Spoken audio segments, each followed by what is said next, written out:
When I found that credit card statement hidden in my 17-year-old daughter's backpack, I knew my world was about to crumble. But I had no idea how deep the lies went, or how they would destroy everything I thought I knew about my family. The paper trembled in my hands as I stared at charges I didn't recognize: expensive restaurants, designer clothing stores, hotel rooms, all under a name that wasn't quite my daughter's, but close enough to make my stomach drop. Sophia M. Williams instead of Sophie Williams. My Sophie, my quiet, bookish daughter who claimed she never had money for anything beyond school supplies. I sat on the edge of her unmade bed, surrounded by the familiar chaos of teenage life: textbooks scattered across her desk, clothes draped over her chair, the faint scent of her vanilla body spray still lingering in the air. This was supposed to be her safe space, the room where she'd grown from a giggling child into the young woman I thought I knew. Now it felt like evidence of how little I actually understood about my own daughter. The morning had started like any other Tuesday. I'd knocked softly on Sophie's door at 7:15, listening for the groan that meant she was awake. When silence stretched too long, I'd pushed the door open to find her bed empty, covers thrown back hastily. Her backpack sat on the floor, contents spilling out from where she'd apparently dumped it the night before. I wasn't snooping, not intentionally. I was simply gathering her scattered homework papers, the way I'd done countless times since middle school. Sophie had always been disorganized, leaving trails of assignments and permission slips in her wake. It was just another Tuesday morning routine, picking up the pieces of her academic life. But when I lifted her history textbook, that credit card statement fluttered to the floor like a confession. My husband David was already at work, gone since 6:30 for his shift at the manufacturing plant. Sophie had left early for what she claimed was study group, though I was beginning to wonder if anything she'd told me recently was true. The house felt hollow around me, filled with the kind of silence that makes you aware of your own heartbeat. I studied the statement again, hoping I'd misread something. But there it was: $1,700 in charges over the past month. Dinner at restaurants I'd never heard of, purchases from boutiques downtown, even what looked like car rental fees. My hands shook as I calculated the numbers, realizing this represented more money than David and I usually had left after paying our bills each month. How was this possible? Sophie didn't have a job. She claimed she was too busy with advanced placement classes and college preparation to work. We gave her a modest allowance for school expenses, maybe $40 a week at most. Where had this money come from? And more importantly, who was she with when she spent it? I thought about the girl who'd hugged me goodnight just 12 hours earlier, who'd asked for help with her calculus homework, who still sometimes crawled into bed with me during thunderstorms. That Sophie wouldn't know how to navigate credit card applications or create false identities. That Sophie saved her babysitting money for months just to buy a new book series. But as I looked around her room with new eyes, details I'd dismissed began to take on different meanings. The designer jeans she claimed to have found at a thrift store. The expensive makeup palette she said her friend had given her. The new smartphone that had mysteriously replaced her cracked older model, which she'd explained by saying she'd found a great deal online. I'd been so proud of her resourcefulness, her ability to find bargains and make her modest allowance stretch.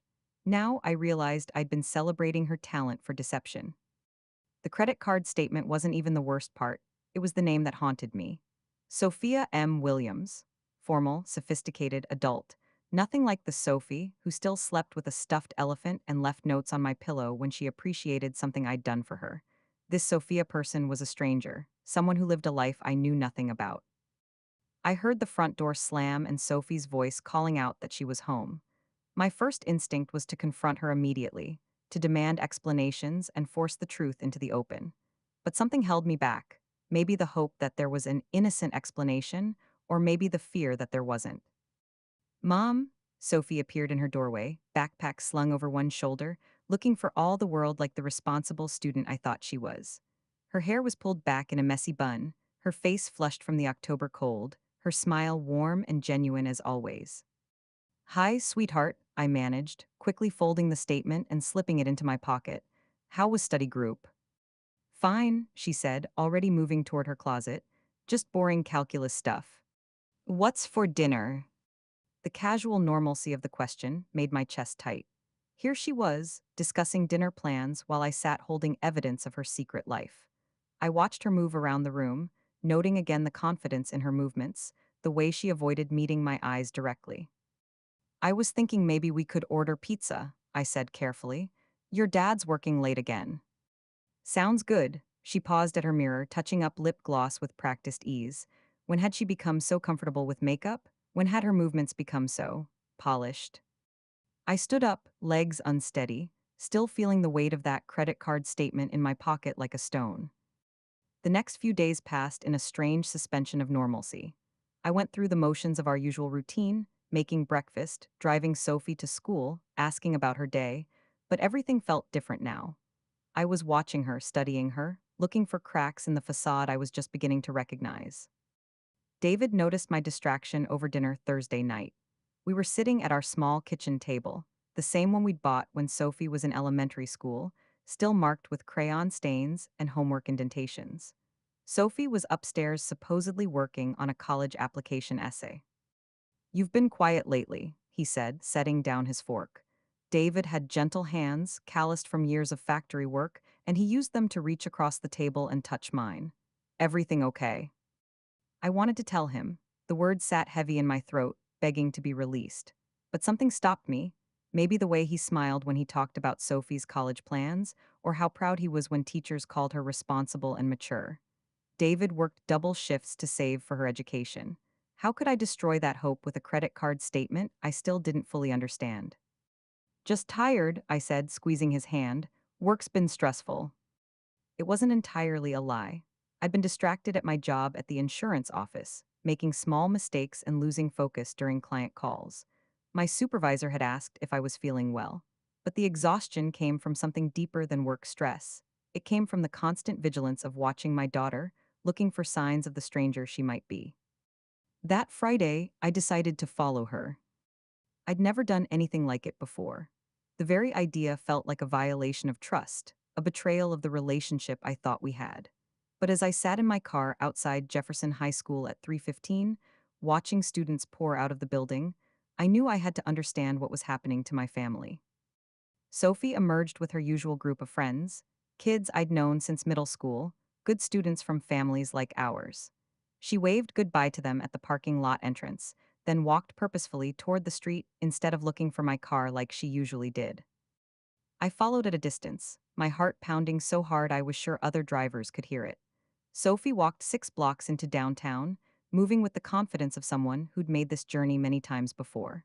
She stopped in front of a boutique I'd never noticed, one with elegant window displays and prices I could never afford.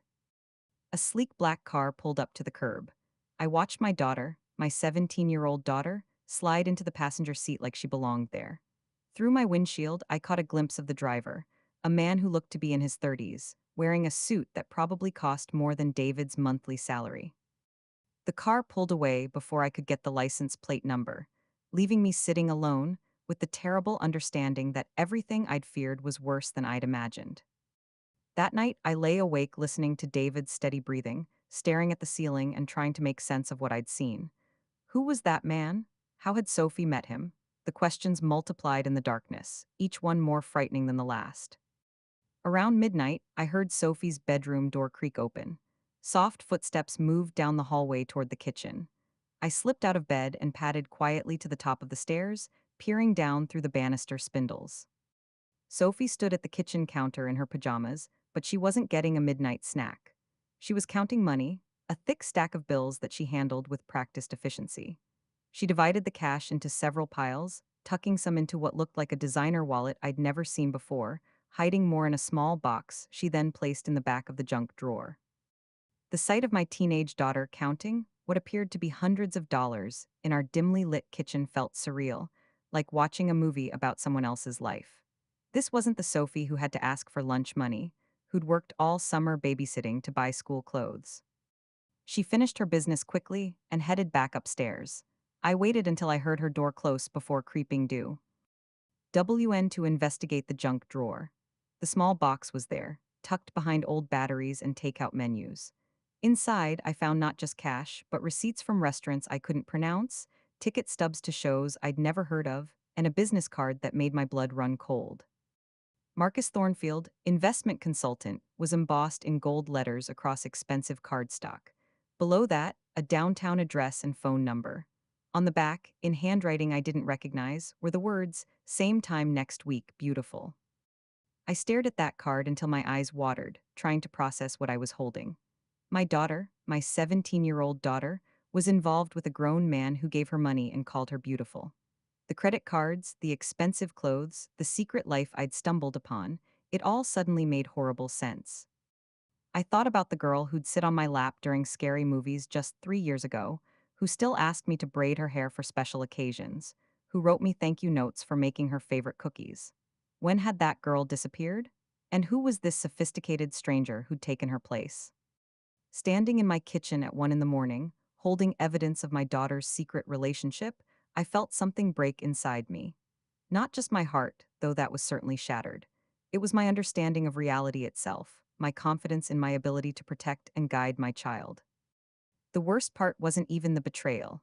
It was the realization that I had no idea how long this had been going on, or how far it had gone.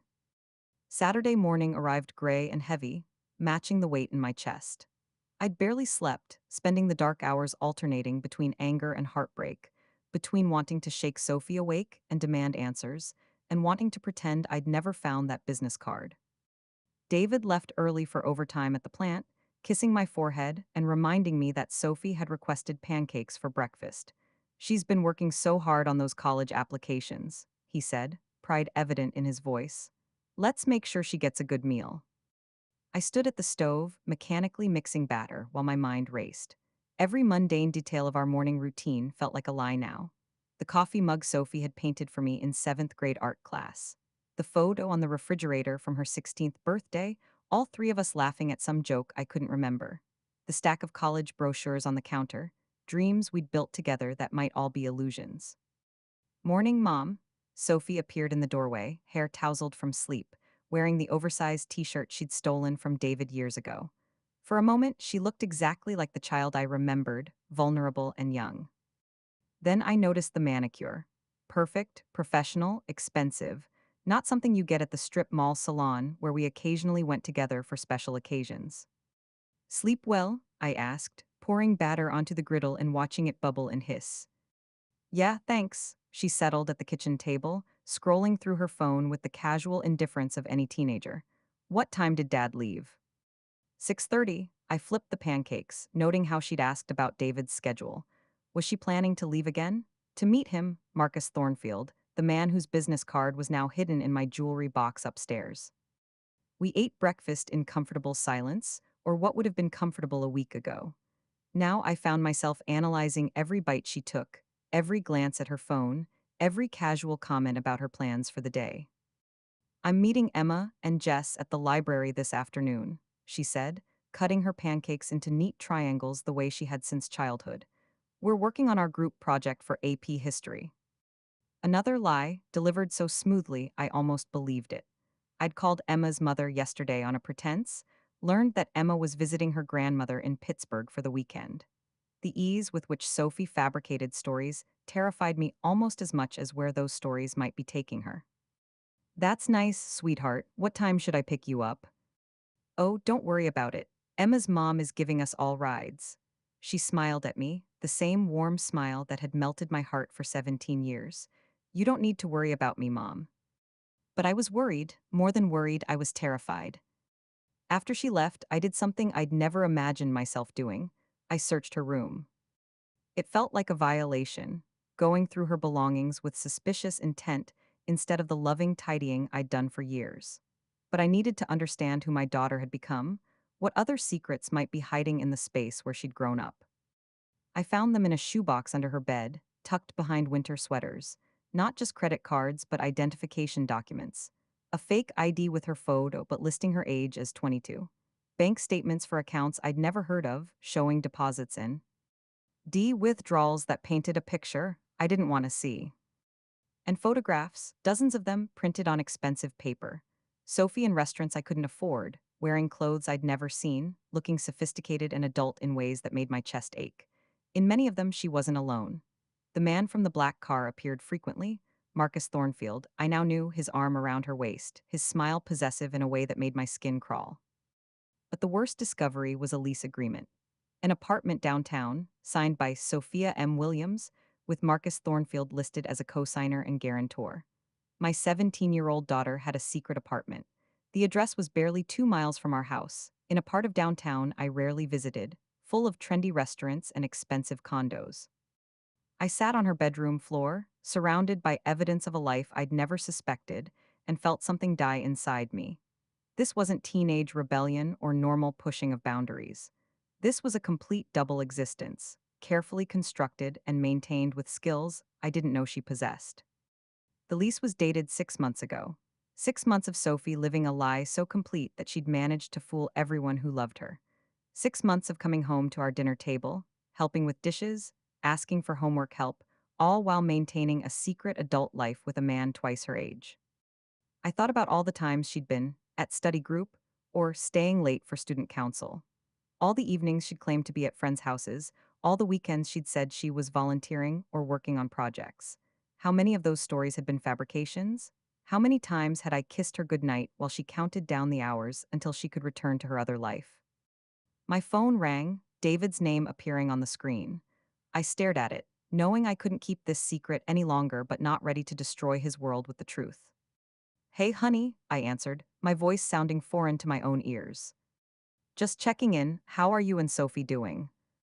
I looked around our daughter's room, at the teddy bear collection on her shelf, the honor roll certificates on her wall, the family photos tucked into her mirror frame. Evidence of the girl we thought we knew, now overshadowed by proof of the woman she'd secretly become. We're fine, I lied, the words tasting bitter. Everything's fine. But nothing was fine, nothing would ever be fine again. I waited until Sunday evening, when David was settled in his recliner, watching the game and Sophie was supposedly upstairs doing homework. The weight of what I knew had become unbearable, pressing against my ribs with every breath. I couldn't eat, couldn't sleep, couldn't pretend anymore that our family wasn't built on lies. I need to show you something, I said, standing in front of the television with trembling hands. David looked up, his expression shifting from mild annoyance at the blocked view to concern when he saw my face. What's wrong? I'd spent hours deciding how to tell him, how to break his heart as gently as possible. But there was no gentle way to destroy a parent's faith in their child. I handed him the business card first, watching his brow furrow as he read it. Marcus Thornfield, he said slowly. Who is this? I think he's the man Sophie's been seeing. The words came out in a rush, like poison I'd been holding too long. David, there's more, so much more. I showed him everything. The credit card statements, the fake ID, the lease agreement, the photographs. I watched my husband's face change as each piece of evidence landed, saw the confusion give way to disbelief, then to a kind of hollow devastation that mirrored my own. This can't be right, he kept saying, holding up a photo of Sophie in an evening gown that cost more than his monthly salary. This isn't our Sophie. Our Sophie doesn't. She wouldn't. But she was. We sat in our living room, the same room where we'd taught her to walk, where she'd opened Christmas presents and practiced piano recitals, and tried to reconcile the evidence with the daughter we thought we knew. The television droned on in the background, some meaningless Sunday night drama that felt absurd compared to the real drama unfolding in our home. How long have you known? David asked finally. A few days. I kept hoping I was wrong, that there was some explanation. My voice broke. I followed her on Friday. I saw her get into his car. David's hands clenched into fists. A grown man, she's 17 years old. I know. Where is she now, really? I looked toward the ceiling, where we could hear the faint sound of music from Sophie's room. I don't know anymore. I don't know anything anymore. We decided to confront her together, but when we climbed the stairs to her room, we found it empty. Her window was open, cool October air stirring the curtains. She'd climbed out onto the porch roof and disappeared into the night. Just like she probably had dozens of times before. I called her phone, it went straight to voicemail. David paced our bedroom like a caged animal while I sat on the edge of our bed, staring at my hands. We have to call the police, he said. She's a minor. This man, this Marcus, he's committing a crime. And then what? I asked. She hates us forever. We destroy any chance of getting our daughter back. What daughter? The pain in his voice was raw, unfiltered. The daughter we knew doesn't exist. This person living in our house, eating our food, lying to our faces every single day, who is she? I didn't have an answer. I'd been asking myself the same question for days. Sophie didn't come home that night, or the next. David called in sick to work on Monday, and we spent the day calling hospitals, driving through downtown, sitting in our car outside the apartment building where the lease said she lived. We never saw her. On Tuesday morning, my phone rang, Sophie's name on the screen. Mom, her voice was small, younger than it had sounded in months. Can you come get me? She was at a coffee shop downtown, sitting in a corner booth wearing yesterday's clothes and looking more like the child I remembered than she had in weeks.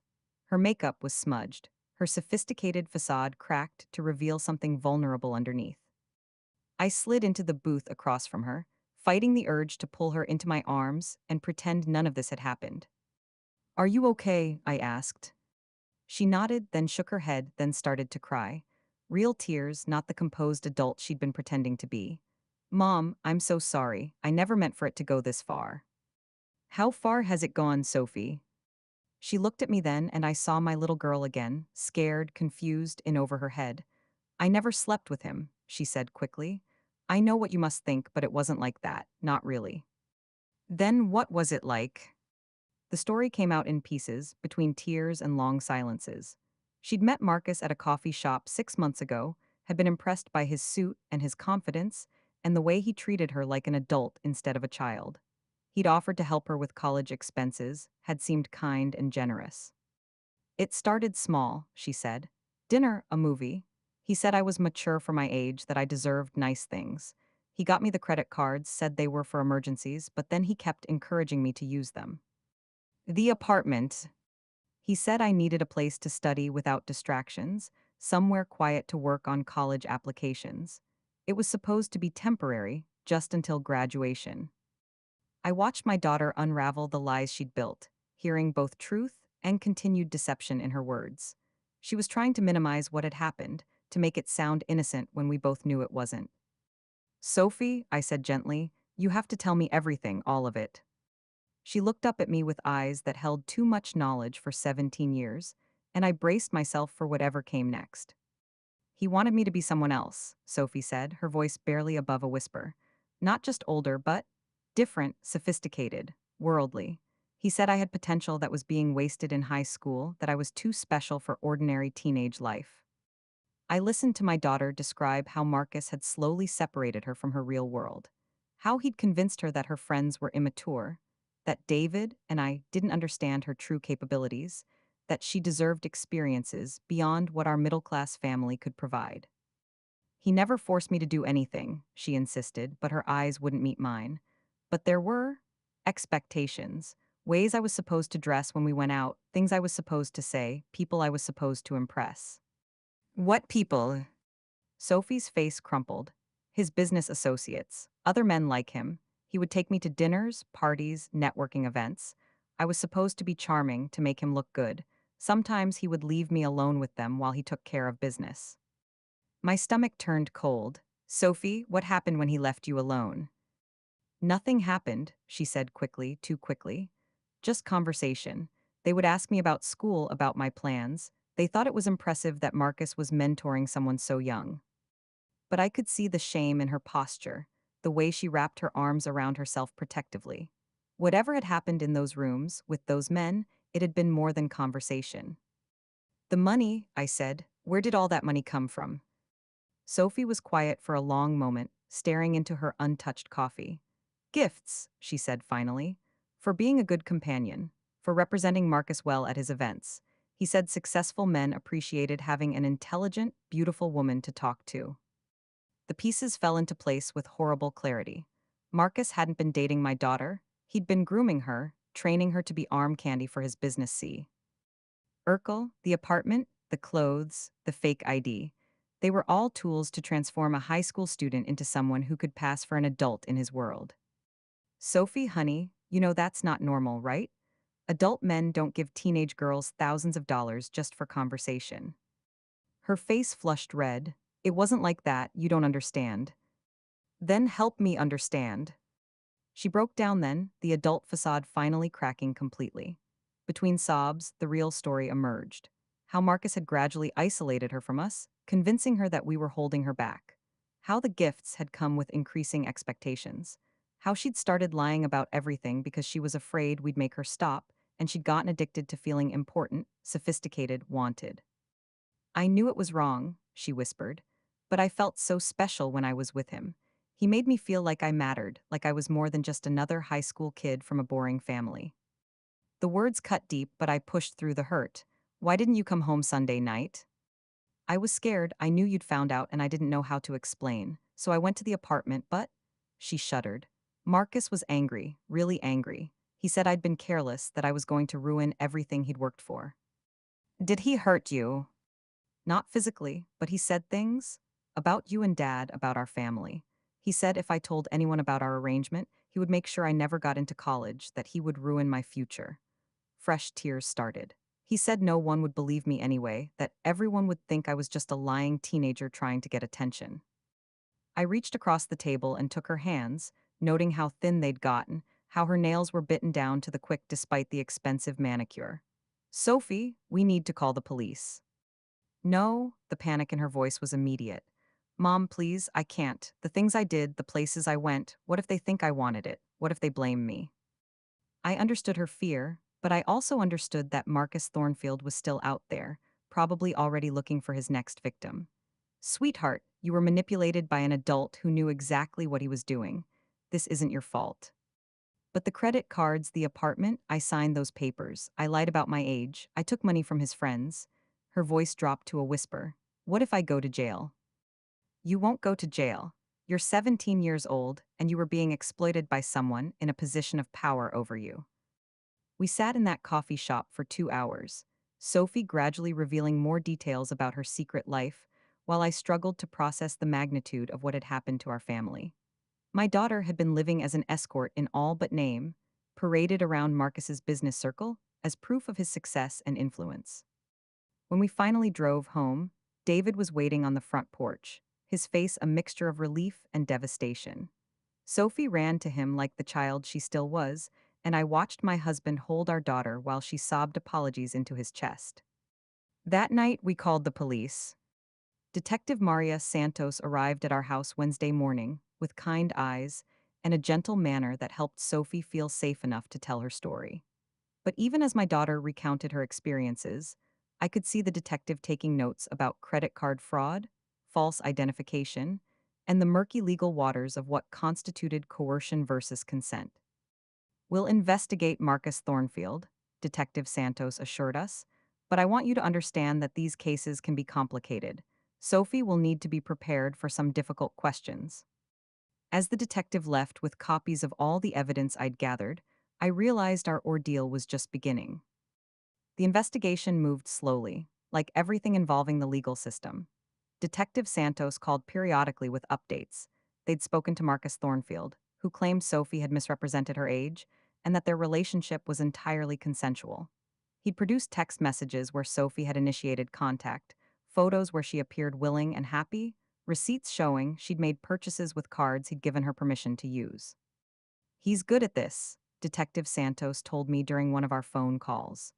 Very careful about creating documentation that makes him look like the victim of deception rather than the perpetrator of exploitation.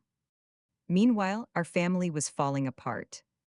David threw himself into overtime shifts, working 16-hour days rather than facing the reality of what had happened to our daughter. When he was home, he moved through the house like a ghost, unable to look at Sophie without seeing the lies she'd told, the trust she'd broken. I keep thinking about all the nights I worried about her driving safely, he said one evening as we lay in bed, both of us staring at the ceiling. All the conversations about college, about her future, about making good choices. The whole time, she was living this other life. Sophie had withdrawn completely. She'd stopped going to school, claiming she couldn't face her teachers and classmates knowing they might find out about her secret life. She spent most days in her room, emerging only for meals that she barely touched. The worst part was watching her struggle with shame and self-blame. Despite our reassurances, she couldn't stop apologizing, couldn't stop analyzing every decision she'd made, wondering how she'd let herself be manipulated so completely. I was so stupid, she said one afternoon when I brought her lunch. How could I not see what he was doing? Because he was an expert at manipulation, and you were a child, I replied, sitting on the edge of her bed. Sophie, predators like Marcus spend years perfecting their techniques. They know exactly how to make their victims feel special, chosen, mature beyond their years. But she shook her head, tears streaming down her face. I liked it, Mom. I liked feeling important, like the expensive clothes and fancy restaurants. What does that say about me? It says you're human. Everyone wants to feel valued and special. He used that normal desire against you. 3 weeks after our coffee shop conversation, Detective Santos called with news that made my blood boil. The district attorney's office had reviewed the case and decided not to pursue criminal charges against Marcus Thornfield. The credit cards were legitimately issued, even though Sophie used false information, she explained. Marcus claims he was deceived about her age, and there's no evidence of sexual contact or explicit coercion. Without that, they don't feel they can prove criminal intent. So he gets away with it? I asked, gripping the phone so hard my knuckles went white. I'm sorry, I know this isn't the outcome you wanted. After I hung up, I found Sophie in the kitchen, mechanically making a sandwich she wouldn't eat. I told her about the DA's decision, watched her face go blank with the kind of resignation that broke my heart. I knew this would happen, she said quietly. He was too smart to leave evidence of anything illegal. This doesn't mean we give up.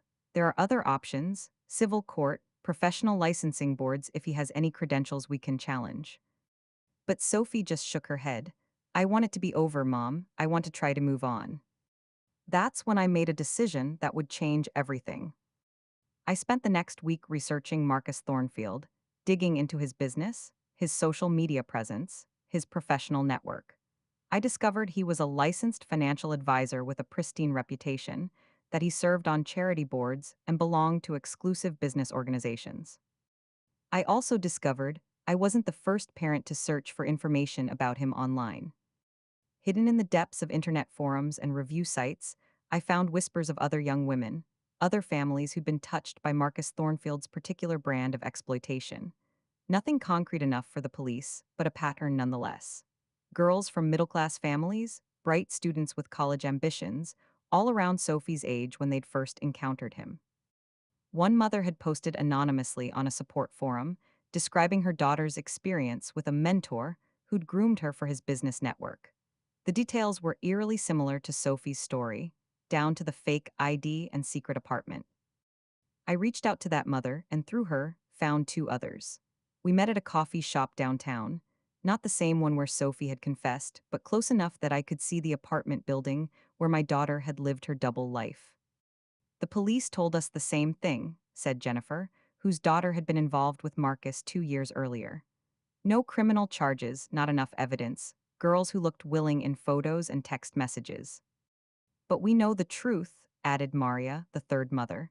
We know what he does to families, how he destroys trust between parents and children. That's when Jennifer told me about her plan. If the legal system won't hold him accountable, maybe his business community will. She'd been quietly documenting Marcus's pattern of behavior, connecting with other families, building a case not for criminal court, but for the court of public opinion. She had a contact at the local newspaper, a reporter who specialized in investigative pieces about financial industry misconduct.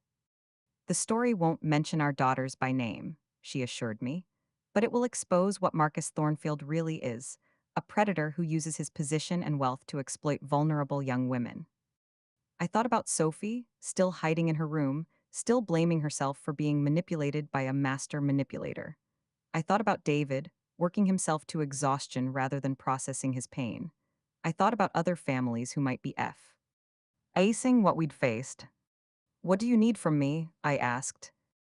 The investigative reporter, Sarah Chen, met with us the following Tuesday at Jennifer's house. She was younger than I'd expected, with sharp eyes and a recorder that she placed carefully on the coffee table between us. I want to be clear about what we're doing here, she said. This isn't about revenge. This is about protecting other families from what yours went through. She'd already done preliminary research on Marcus Thornfield, uncovered the public facade of success and respectability that had made him so effective at gaining trust. Licensed financial advisor, member of the Downtown Business Association, donor to local charities supporting at-risk youth. The irony of that last detail made me sick. His pattern is sophisticated, Sarah explained. He targets families where the daughters are academically successful but financially constrained. Girls who dream of college but worry about the cost, who feel frustrated by the limitations of their circumstances. She showed us printouts of social media profiles Marcus had used to initially contact victims, not obviously predatory accounts, but carefully crafted personas that emphasized mentorship and opportunity. He'd approach girls in coffee shops near high schools, at college fairs, even at academic competitions. He's been doing this for at least 5 years that I can document, Sarah said. Possibly longer. And he's careful? Never anyone younger than 16, never anything that crosses clearly into sexual exploitation, always with enough legitimate business activity to provide cover. Maria leaned forward. How many girls? I've found evidence of at least 8, possibly more.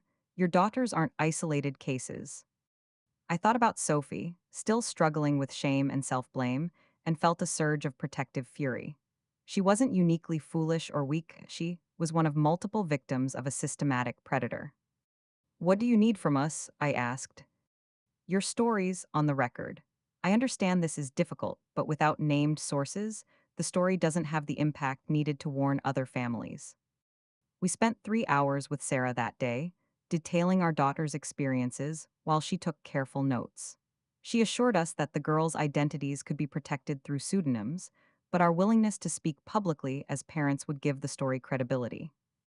That evening, I sat Sophie down and told her about the meeting, about the other families, about the reporter who wanted to tell the story. There are other girls, she asked, her voice small. At least 7 others that we know of. Sophie, this wasn't about you specifically. You were targeted because you fit a profile he looks for. I watched her process this information, saw some of the self blame begin to shift into something else. Not quite anger yet, but a recognition that she'd been deliberately chosen and manipulated. If we do this interview, will people know it was me? Sarah will use a fake name for you, change identifying details. But yes, people who know our family well might figure it out. Sophie was quiet for a long time, staring out her bedroom window toward downtown. What about Dad? What does he think? David had been the hardest to convince. He'd initially resisted any public exposure, worried about Sophie's reputation and our family's privacy. But when Jennifer had shown him photos of Marcus at recent charity events, still playing the role of respectable businessman while potentially targeting new victims, something had shifted in his expression. Your father thinks we should do whatever it takes to protect other families from going through what we've been through. 2 days later, Sophie agreed to participate in the interview.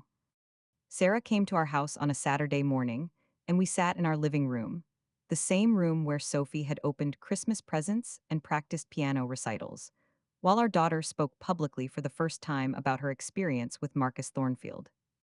I want other girls to know that it's not about being smart or stupid, Sophie said, her voice growing stronger as she talked.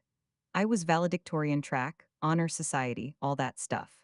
But I was also worried about college costs and felt like my parents didn't understand how much I wanted more than what we could afford. He knew exactly what to say to make me feel like he was offering me a better future.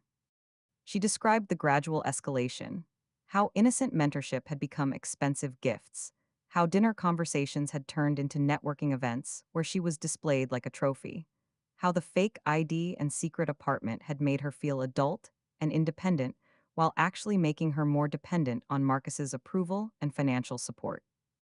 By the time I realized what was really happening, I was in so deep that I didn't know how to get out without destroying my family's trust in me, she said. I was more afraid of disappointing my parents than I was of what Marcus might ask me to do next. The article ran 3 weeks later, on the front page of the Sunday edition. Local financial advisor accused of exploiting teen girls was the headline, with Sarah's carefully researched piece detailing Marcus's pattern of behavior without sensationalizing our daughter's experiences.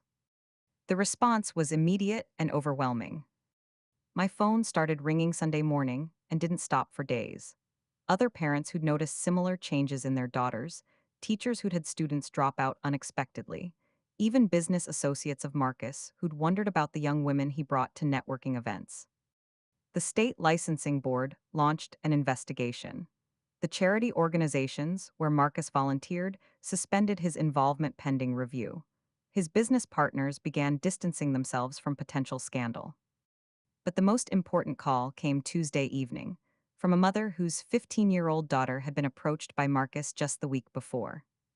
"I saw the article," she said, her voice shaking. "My daughter came home from the coffee shop talking about this successful businessman who wanted to mentor her. After reading your story, I realized, thank you, you saved my family." 6 months later, Marcus Thornfield's financial advisory license was permanently revoked. The state board found evidence of unprofessional conduct and exploitation of vulnerable individuals, language that felt clinical compared to the devastation he'd caused our family, but satisfying nonetheless. He left town shortly after the board's decision, his business dissolved, his reputation in ruins. Detective Santos called to tell me he'd moved to Phoenix, where she'd already contacted local authorities to make them aware of his history. "He'll have a much harder time operating now," she said. "The article created a paper trail that will follow him wherever he goes." But our real healing didn't come from Marcus's downfall. It came from rebuilding trust within our own family. Sophie returned to school in January, 5 months behind her classmates, but determined to graduate. The guidance counselor worked with her teachers to create a modified schedule that would allow her to catch up, and slowly, she began to reclaim her academic identity. The hardest part was watching her navigate relationships with friends who'd known something was wrong but hadn't known how to help. Some friendships survived, others didn't. Sophie had to learn to forgive herself for the lies she'd told people who cared about her. "I keep wanting to explain everything to everyone," she told me one evening as we worked together in the kitchen, preparing dinner like we used to do before our world fell apart. "I want them to understand why I disappeared, why I changed so much." "You don't owe anyone your story," I reminded her. "Some people will understand, some won't. What matters is that you're healing." David's healing took longer. He'd struggled with anger, at Marcus, at Sophie, at himself for not seeing what was happening in his own home. We went to family counseling, something we'd never thought we'd need, but that proved essential for learning how to communicate through trauma. "I keep thinking I failed as a father," he admitted during one session. "How did I not know my own daughter was living a double life?" The therapist, Dr. Williams, helped us understand that predators like Marcus are skilled at identifying and exploiting the normal tensions that exist in every family. Sophie's desire for independence, our financial constraints, the natural process of a teenager beginning to separate from parents. These weren't failures on our part, but vulnerabilities that Marcus had deliberately targeted. "Sophie wasn't taken from you by force," Dr. Williams explained. "She was gradually led away by someone who made her believe he was offering her something better than what her family could provide. That's not a reflection of your parenting, it's a reflection of his manipulation skills." The spring of Sophie's senior year brought college acceptance letters, including several with scholarship offers that made her dreams financially possible without compromising her integrity. She chose a state school 3 hours away, far enough for independence but close enough that she could come home when she needed to feel safe. At her graduation ceremony in June, I watched my daughter walk across the stage to receive her diploma, and I felt a complicated mixture of pride and grief. Pride for her resilience, for the way she'd fought to reclaim her life and her future. Grief for the innocence she'd lost, for the trust that had been broken and painstakingly rebuilt. After the ceremony, as families gathered for photos and celebrations, Sophie found me in the crowd. "Mom," she said, "I need you to know something. What happened with Marcus, it wasn't your fault and it wasn't Dad's fault. I made choices and some of T. Hem were wrong, but I made them because someone convinced me they were right. You never stopped loving me, even when you had every reason to." I hugged my daughter tight, this young woman who'd been through so much and emerged stronger, wiser, more compassionate. "I'm proud of who you've become," I whispered. That evening, as we celebrated at home with David's grilled burgers and my homemade cake, Sophie's phone rang. It was Sarah Chen, the reporter who'd helped us tell our story. "I wanted you to know," Sarah said, her voice excited. "The Phoenix police just arrested Marcus. He's being charged with fraud and exploitation of minors. Apparently, he didn't learn his lesson and tried the same scheme there. But this time, the parents recognized his pattern from our article and called police immediately." After Sophie hung up, she looked at me with something I hadn't seen in her eyes for a long time, a sense of justice served, of purpose fulfilled. We did that, she said quietly. Our story helped catch him. You did that, I corrected her, by being brave enough to speak up. Now, 2 years later, Sophie is a sophomore in college, majoring in social work with a focus on adolescent counseling. She wants to work with teenagers who have been exploited or manipulated to help them understand that their experiences don't define their worth. David and I have stronger marriage than we did before our crisis, built on communication skills we learned in therapy and a deeper appreciation for the family we've managed to preserve. We volunteer with an organization that educates parents about predatory behavior, sharing our story to help other families recognize warning signs we missed. Sometimes people ask me if I regret the public exposure, if I wish we'd handled things privately. The answer is no. Sophie's story, our story, has meaning beyond our own healing. Every family that recognizes a predator's tactics, every teenager who understands that manipulation isn't love, every parent who learns to look beyond perfect grades and good behavior to see their child's emotional needs, they all make our pain worthwhile. Our daughter's secret life did shatter our marriage, our trust, our sense of security. But from those shattered pieces, we built something stronger, a family that chose healing over hiding, truth over shame, protection of others over protection of our privacy. Would you have made the same choice we did?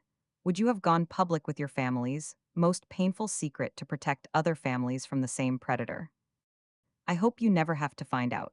But if you do, I hope you'll remember Sophie's story and choose courage over silence.